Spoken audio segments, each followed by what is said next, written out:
Hi guys, and thank you so much for clicking play. Welcome to yet another video. Now, I have been saying that on this channel, I hope to create a community of thinkers. I hope to be as transparent as possible, and I hope to keep it a back with you, to keep it 100 and not feed you BS just for the sake of appearances. As a matter of fact, I do not even earn money from this channel. I do not even have a platform, to be honest. I am only recording from my living room at home. I do not even advertise, so I can just be as real as possible because there is nobody here I am trying to impress. If you like this, be sure to give me a like and be sure to subscribe to this channel. Thank you so much for the over 300 subscribers thus far. Now, on this video, I'm going to talk about my failed businesses. 3 of them were in Kenya. One of them was right here in Austria because I'm a Kenyan who lives in Austria. If it's your first time watching me, Karibu sana, which is Swahili for welcome very much to my YouTube channel. The first business that I ever tried to run was in Nairobi, my city of birth. I had gotten some money from a family friend because I had written a proposal, presented it to her, and she believed in the idea. So I told her because I saw that I had been put on one of those polls that they do online.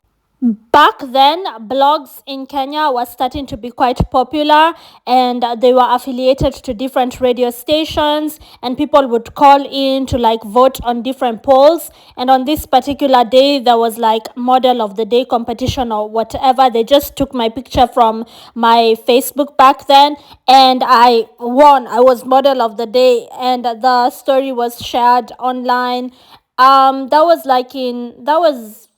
I think this story was posted in 2015, but it had happened way before. Those days I was very popular on Facebook and I used to post all the time. And because I had a little bit, just a short stint in media in Kenya, so I was like the model of the week or whatever. And then people were talking beneath the comments. There was over 1,000 comments. Some of them were roasting me. Some of them were trying to hit on me. Some of them inboxed me. You know how it is on social media. And because of that, I had an idea came to my mind that I can actually sell lingerie. Now, there was a local member of parliament in Nairobi at the time. Right now, I think he's a cabinet minister or something. He was hitting on me. We ended up going on a few dates here and there. And then I asked him for funding for that idea to start a lingerie brand. I named it Ropa by Lizzie. And I wrote the proposal and I registered. I wanted to register a company and I didn't really go through the whole process, but I was in the process of registering the company. But I think I copyrighted the name or something of the sorts. I was taking it seriously. I was even going through the official steps. Then this politician just played around with my mind. He wasn't really going to fund me. I got frustrated and I asked a family friend, and she went ahead to give me money. Now, she gave me 200,000 Kenyan shillings, which is in euros about 1,000 something. I can calculate it and write it on the video because I know 1 euro right now, it's at 147 shillings. Back then it was, I think, more, I don't know, but in Kenyan shillings it was about 200,000, which went down the drain like that because Ropa by Lizzie was supposed to be professionally shot. I was supposed to get models and have them wear the lingerie, and I got a person who volunteered to bring me the material from Turkey because he was a student there. And so he volunteered that he's going to be, when he comes home to Kenya, he was a Kenyan Somali, he's going to be coming with the material from Turkey, which is cheaper. And there was another girl who was supposed to bring it from China. So I sourced local people as well. And, I paid a lot more money sourcing that stuff locally when 200,000 is not a lot of money, but it was a little bit of a capital, which I treated like it was 2 million Kenyan shillings. So I was making orders from the guy in Turkey and the girl in China, and even though that was back in 2014, it was still not that much of money. But I was acting as if I have 2 million. So this business failed because of bad budgeting. By the time I was done, like getting material, paying models, having them take photos in my lingerie because I was designing them myself, and working with a local tailor, seamstress, and all that stuff, I didn't even have money to advertise. Baby, let me tell you something. This business flopped so badly, I ended up wearing my own lingerie. This is me in one of my designs. I couldn't sell shit. The memories. I could not sell. Oh my. Back to the video. So I didn't get any profit from that. And my family friend who gave me the 200,000, she wanted me to pay her back with profit. We just ended up in a very awkward situation because I couldn't pay that person back. Even though they had invested their money, there was nothing to show for. Eventually I did pay them back, but like after we have fallen out, eventually I did go back to employment and I paid them every month. I think I used to pay her 40K a month, and then eventually we finished the debt. But you see, the relationship had been strained. So that was business number one that flopped. Okay, there I was treating 200,000 Kenyan shillings as though it was 2 million Kenyan shillings. I was ordering things from abroad. I was paying models, paying for expensive photo shoots, just bad budgeting, and not having anybody there to like do it with me. I was doing everything on my own. And when people suggested that they do it even pro bono, like don't pay me, once we make the sales you can give me commission, I was like, no thanks. So that is business number one down the drain. Business number two around the same time was when I fell in love with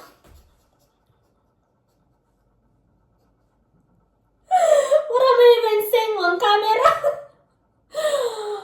I fell in love with a guy who used to sell goats.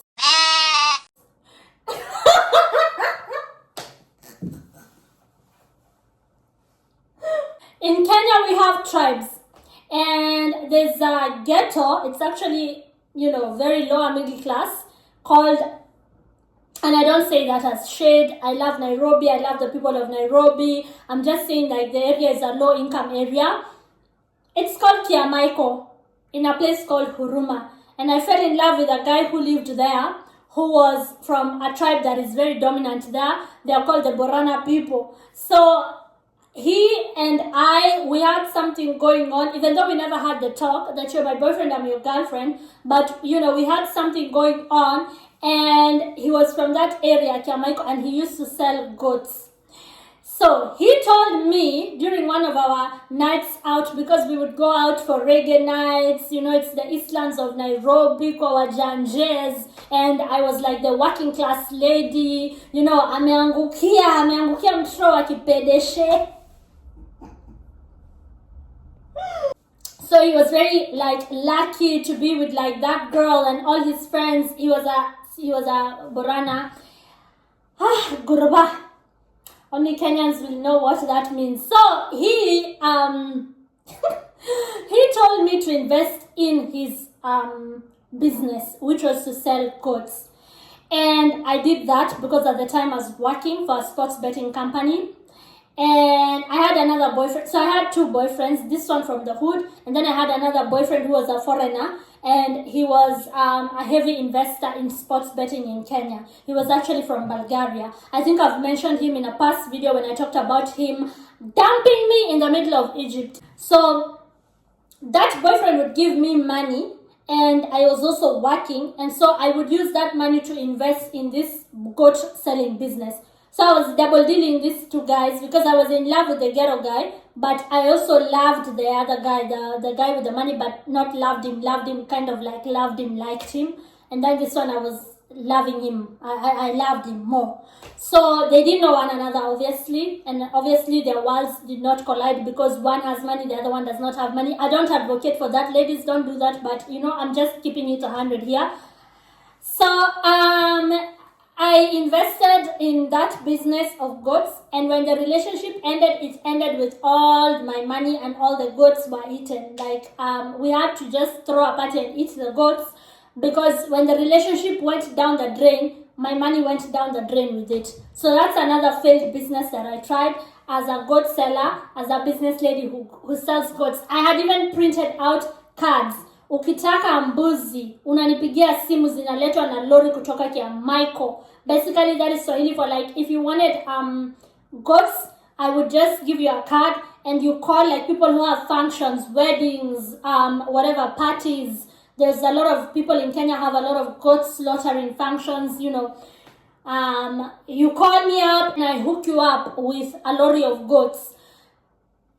That went down the drain with the relationship.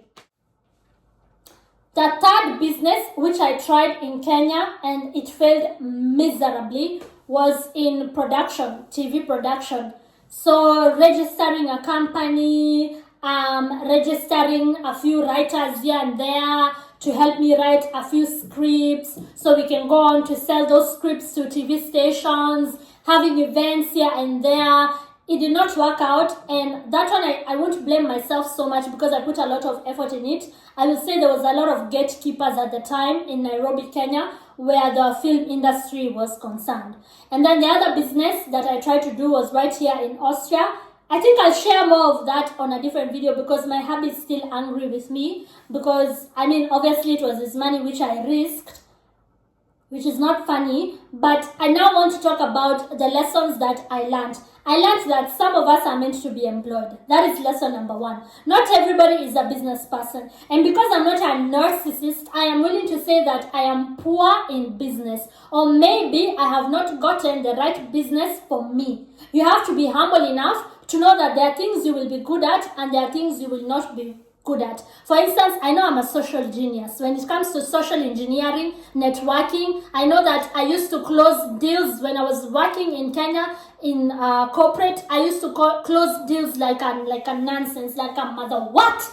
Like people used to say, you are a PR genius, you are a social genius. I know how to deal with people. But not everybody who has that ipso facto can then have a good successful business, or maybe I just haven't gotten the business that is for me. So that is lesson number one. I learned that you have to be humble enough to first of all be employed, save money, and then level up in other ways. So one of the things that I have done is invested in land, and I know that that will always accelerate. It will only give me money. It can never be a bad thing. So if you're looking to invest in something that will always put money in your bank account, go the route of land. So that is number one, what I learned. Number two, what I learned is that you cannot mix business and friendship. You see, when I was selling goats, and I was doing that business because we were together as a sort of kind of couple. We were not really a couple. We just used to be, together. I was selling goats and eating the goats and eating the goat man as well. It doesn't work. You have to choose one. You cannot eat the product and the product owner. I was eating the goat man and his goats. You have to make up your mind. If you know what I mean. And we used to be intimate and go out, and we were lovers. I think that's the word. But we were not really a serious relationship where we are thinking of marriage and kids. So when we started our drama, our relationship scandals, that's the way the business also went down. You can't mix the two. That is one thing I learned firsthand. Unless you have already your own money and the person has a lot of money as well, like Beyonce and Jay-Z and a bunch of managers to just manage you people. Otherwise, the first argument you have, all your clients will be affected. So for me, we would fight and I would not wake up to go to Kiamaiko, which is the area where we had our goats. And so if I don't wake up in the morning, the client does not get the order in time, they cancel and they give us a bad review by word of mouth to other people. And then he comes, we argue, he cheats on me, I cheat on him. So like everything is just, we are taking out the stress on the business. We are punishing one another according to the business. So unless you have your own money and they have their own money and there's intermediaries, you can forget about mixing business and relationships. That's a lesson that I learned. The other lesson that I learned is that you cannot do it alone. I am a Virgo. We tend to be perfectionists. We tend to want to do everything by ourselves. We tend to not ask for help. And like I mentioned, when I was doing Europa by Lizzie, I was treating 200K like it's 2 million. I was not consulting with finance guys. I was not consulting with designers who can tell me of cheaper tailors. I was not consulting about how do you get orders, how do you import material that is good at a affordable price. Do I get it wholesale? Do I get it retail? Like, I was not consulting. I was doing everything on my own. I was designing the things that, the lingerie, the things that you want to sell. You are the designer, you are the marketer, you are the consult. No man is an island. And that's a thing we struggle with as Virgos. If you believe in horoscopes, we like to do things ourselves. Beyonce is also a Virgo. She also said she struggles with that. And it took her some time to include other people in the creative process. So those are some of the honest things that I learned from my failed businesses. And what does that achieve? You learn on the way. You see, I'm learning. So if you're a successful person in business, I salute you, because I know it's not easy. It takes a lot of patience and discipline, something that some of us are still working on, and eventually we perfect that. But I also found other routes of making money. Like I said, land will never depreciate, it appreciates, but it all depends on also how you're doing it. And this time I have at least a husband to consult in, and then I accepted that some of us are employees, and I've been a good employee. If you're narcissistic and you think that you cannot be employed, good luck, my friend, good luck. But those are some of the lessons that I learned. Thank you so much for watching. If it's your first time watching me, if you enjoyed this, give me a like. If you are a returning subscriber, Asante Sana, thank you so much. And if you haven't subscribed, if you're watching and you've never subscribed, be sure to subscribe. I love you, God loves you, and let us keep sharpening one another. I said I am creating a community of thinkers here. Thank you so much, and God bless you. Bye.